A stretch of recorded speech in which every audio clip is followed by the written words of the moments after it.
ইন্না লিল্লাহি ওয়া ইন্না ইলাইহি রাজিউন। অনেক ভারাক্রান্ত মনে জানাচ্ছি যে আমাদের সাবেক ৩ বারের সফল প্রধানমন্ত্রী বেগম খালেদা জিয়ার আমাদের মাঝে নাই।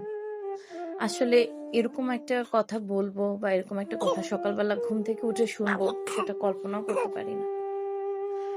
তিনি এমন একজন নেত্রী ছিলেন যাকে ভালো না বেসে, যাকে শ্রদ্ধা না করে পারা যায় না।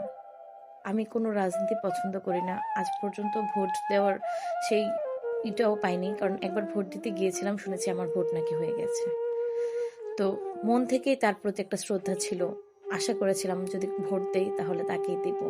আরো বেশি কষ্টের বিষয় যে তিনি দেখে যেতে পারলেন না যে তার দল ক্ষমতায় এসেছে।